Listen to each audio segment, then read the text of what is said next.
Kabul airport पर आज फिर पलायन की दिखी अफरा-तफरी। कल जहां हुआ था धमाका, आज वहीं फिर जुटी हजारों की भीड़। तालिबानी सत्ता के बाद मौजूदा हालात में हर शख्स जल्द से जल्द छोड़ना चाहता है अफगानिस्तान। काबुल एयरपोर्ट पर कल हुए धमाके से पहले भगदड़ की तस्वीरें आई सामने। हजारों की संख्या में लोग बेतहाशा भागते दिखे। काबुल एयरपोर्ट की ये तस्वीरें धमाके से महज 1 घंटे पहले की बताई जा रही है। फायरिंग की भी सुनाई दी आवाज।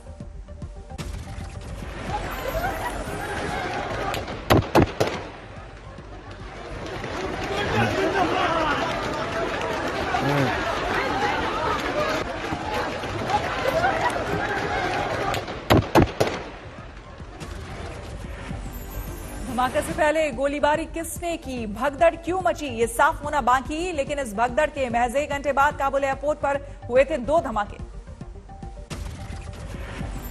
काबुल एयरपोर्ट पर हुए धमाके के बाद घायलों को पहुंचाया गया अस्पताल। सुबह अस्पतालों के बाहर परेशान नजर आए तीमारदार। अफगान रिफ्यूजियों ने दिल्ली में यूएनएचसीआर के बाहर किया प्रदर्शन। काबुल एयरपोर्ट धमाके में एक अफगान रिफ्यूजी के 4 परिजनों की गई जान। उन्होंने मुझे बोला मेरा एक छोटा भाई है और 3 भतीजे है उसमें, जो उसमें मतलब उनके डेथ हो चुका है। पास फोन आया मेरे भांजे का। उन्होंने मुझे बोला मेरा एक छोटा भाई है और 3 भतीजे है उसमें। अमेरिकी सेंट्रल कमांड चीफ का दावा, हमलावरों की तलाश जारी, पता चलने पर बख्शेंगे नहीं। मीडिया ने काबुल धमाके पर किया सवाल, धमाका किसकी विफलता। अमेरिकी सेंट्रल कमांड के चीफ ने कहा इसका जवाब अभी मेरे पास नहीं। काबुल एयरपोर्ट पर हुए हमले पर अमेरिका का बेहद सख्त बयान। राष्ट्रपति जो बाइडेन ने कहा ना भूलेंगे ना माफ करेंगे। आईएसआईएस आतंकियों को अमेरिकी राष्ट्रपति की सीधी चेतावनी, जहां भी होंगे आतंकी सरगना ढूंढ कर देंगे सजा। Terrorists, we will not forgive. We will not forget. We will hunt you down and make you pay. अमेरिकी राष्ट्रपति बाइडेन का ऐलान, अपनी तय की गई जगह और वक्त पर देंगे जवाब। अमेरिकी कमांडरों को दिए आईएसआईएस के ठिकानों पर हमले के निर्देश। काबुल एयरपोर्ट धमाके में 90 अफगानियों में से 13 अमेरिकी सैनिकों की मौत। मारे गए कुल 103 लोगों में से 28 तालिबानी भी शामिल। अफगानिस्तान में अमेरिकी फौज पर पिछले 20 सालों में हुए सबसे बड़े हमलों में से एक है काबुल धमाका। पिछले 18 महीनों में नहीं हुई थी किसी अमेरिकी सैनिक की मौत। इस्लामिक स्टेट के खुरासान ग्रुप ने ली काबुल एयरपोर्ट हमले की जिम्मेदारी। जारी की एक आत्मघाती हमलावर की तस्वीर। आईएसआईएस ने ली अमेरिकी एयरपोर्ट पर हमले की जिम्मेदारी। अब्दुल रहमान अल लोगरी नाम के आईएसआईएस आतंकी ने किया काबुल एयरपोर्ट पर हमला। आईएसआईएस के दावे के मुताबिक काबुल एयरपोर्ट पर अमेरिकी फौज के बैरन कैंप तक पहुंच गया था आत्मघाती हमलावर। सैनिकों से 5 मीटर की दूरी पर किया धमाका। धमाके के वक्त एयरपोर्ट पर जमा लोगों के दस्तावेज जांच कर रहे थे अमेरिकी सैनिक। आईएसआईएस ने किया 20 सैनिकों की मौत का दावा। पूरा शाम काबुल एयरपोर्ट पर हुए सिलसिलेवार 2 धमाके, 120 से ज्यादा घायल। धमाके के बाद एयरपोर्ट पर दिखा मौत का भयानक मंजर। हर तरफ मची थी चीख पुकार। एयरपोर्ट के बाहर दिखा लाशों का ढेर। बदहवास भागते नजर आए घायल लोग। एयरपोर्ट के अब्बे गेट के पास हुआ पहला धमाका। एयरपोर्ट से सटे बैरन होटल के करीब दूसरा विस्फोट। दूसरी समाचार एजेंसी के मुताबिक काबुल में हुए कुल 3 धमाके। तीसरा धमाका भी एयरपोर्ट के नजदीक। काबुल हमले में मारे गए अमेरिकी सैनिकों को बाइडेन ने बताया देश के हीरो। कहा शहीदों के परिवारों के प्रति हमारी जिम्मेदारी है। बाइडेन ने कहा दूसरों को बचाने के लिए अमेरिकी फौज ने दिया बलिदान। पता था कि अफगानिस्तान का मिशन है बेहद खतरनाक। अमेरिकी राष्ट्रपति के मुताबिक खुफिया एजेंसियों ने दिया था हमले का अलर्ट, लेकिन मिशन जारी रखना था जरूरी। तालिबान ने धमाकों के हाथ होने से किया इनकार। कहा अमेरिका को बताया था आईएसआईएस कर सकता है हमला। हमले के बाद अमेरिका ने दी अपने नागरिकों को काबुल एयरपोर्ट से दूर रहने की हिदायत। बाइडेन ने कहा जारी रहेगा लोगों को निकालने का अभियान। तालिबान ने की काबुल धमाके की निंदा। प्रवक्ता जबीउल्लाह मुजाहिद का बयान, अफगानिस्तान का नहीं होने देंगे आतंक के इस्तेमाल। ब्रिटेन भी जारी रहेगा अफगानिस्तान से रेस्क्यू अभियान। पीएम बोरिस जॉनसन ने काबुल हमले को बताया बर्बर। गुरुवार को भारतीय वायुसेना के विमान से काबुल से भारत पहुंचे 35 लोग, 11 नेपाली नागरिक। भारत आने की कोशिश में अटके करीब 140 अफगानी सिख और हिंदू। तालिबान ने नहीं दी काबुल एयरपोर्ट आने की इजाजत। तालिबान ने हिंदू सिखों को 15 घंटों तक गाड़ी में बिठाए रखा, एयरपोर्ट से लौटाया वापस।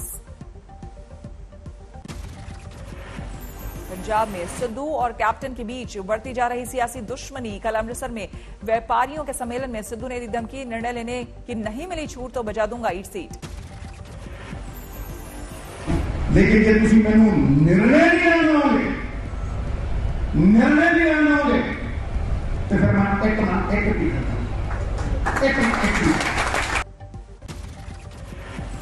पंजाब कांग्रेस अध्यक्ष नवजोत सिंह सिद्धू ने कहा, प्रदर्शनी का घोड़ा बनने से मुझे कोई लाभ नहीं।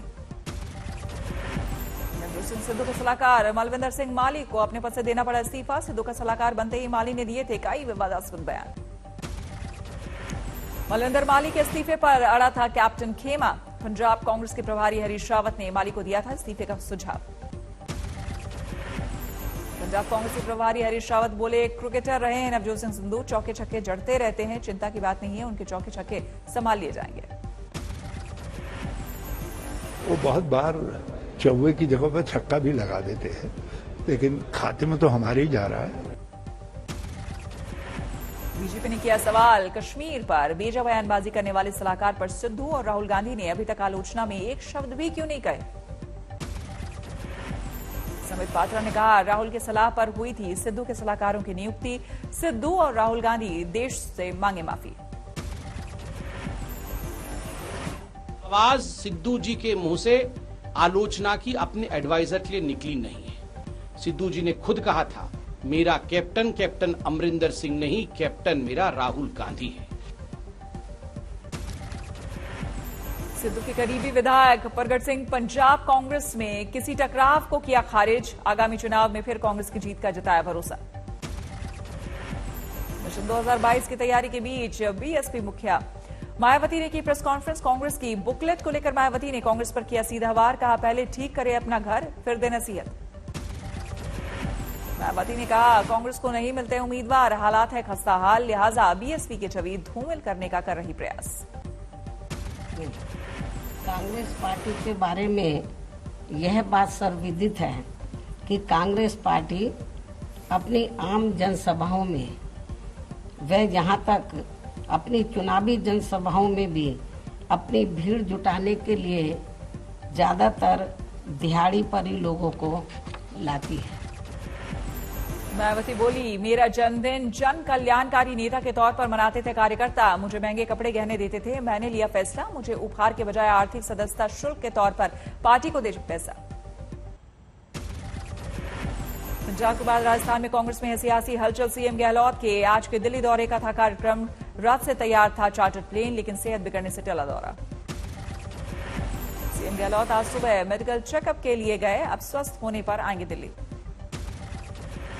किसानों के समर्थन में राहुल गांधी ने फिर पीएम मोदी पर किया वार। ट्वीट में लिखा, खेत को रेत नहीं होने देंगे, मित्रों को भेंट नहीं होने देंगे, कृषि विरोधी कानून वापस लो।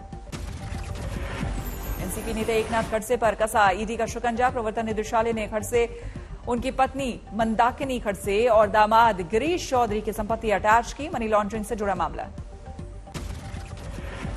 अमिताभ बच्चन के सुरक्षा गार्ड का तबादला। मुंबई पुलिस से जुड़े सुरक्षा गार्ड की 1.5 करोड़ रुपए सालाना आय की खबरों के बाद लिया गया फैसला। फिल्म अभिनेता सोनू सूद ने दिल्ली में सीएम अरविंद केजरीवाल से की मुलाकात। डिप्टी सीएम मनीष सिसोदिया भी रहे मौजूद। केजरीवाल सरकार ने सोनू सूद को देश के मेंटोर कार्यक्रम का बनाया ब्रांड एम्बेसडर। गरीब और प्रतिभावान बच्चों को दिशा दिखाएंगे सोनू सूद। सोनू सूद जी हमारे ब्रांड एम्बेसडर बनने के लिए तैयार हो गए हैं। उन्होंने कहा है कि वो भी कुछ बच्चों के मेंटोर बनेंगे। आज दिल्ली सरकार ने एक वो मौका दिया है आपको अच्छा काम करने का। हम हमेशा बोलते हैं कि यार मैं पंजाब चुनाव से पहले सोनू सूद की केजरीवाल से मुलाकात और नई जिम्मेदारी पर गरमाई सियासत। सियासी गलियारे में निकाले जा रहे तरह तरह के मायने।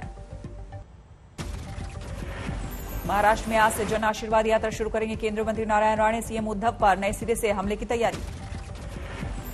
दिल्ली यूनिवर्सिटी में 2 नए कॉलेज और 4 नई फैकल्टी शुरू करने की तैयारी। सावरकर, जेटली और सुषमा स्वराज के नाम पर हो सकते हैं कॉलेज। यूपी में करीब 5000 मदरसों को नहीं मिलेगी सरकारी मान्यता और मदद सरकारी पोर्टल में रजिस्ट्रेशन नहीं कराने पर कार्रवाई। मेरठ में वक्फ बोर्ड गबन और फर्जीवाड़ा का मामला, 10 लोगों के खिलाफ मुकदमा दर्ज। कोलकाता में टीएमसी दफ्तर पर बम से हमला, 6 लोग जख्मी। देश में पिछले 24 घंटे में 44,658 नए कोरोना केस आए सामने, 496 लोगों की गई जान। हल्द्वानी मेडिकल कॉलेज के 8 छात्र कोरोना पॉजिटिव, 8 छात्रों को लग चुकी है वैक्सीन के दोनों डोज। केरल में जारी है कोरोना का कोहराम, 24 घंटे में 30,000 मामले, 162 मरीजों की मौत। दिल्ली में स्कूल खोलने पर आज होगा फैसला, डीडीएमए की बैठक में तय की जा सकती है गाइडलाइंस। मुंबई के बोर्डिंग स्कूल के 15 बच्चों में कोरोना का संक्रमण, बीएमसी ने लगाया ताला।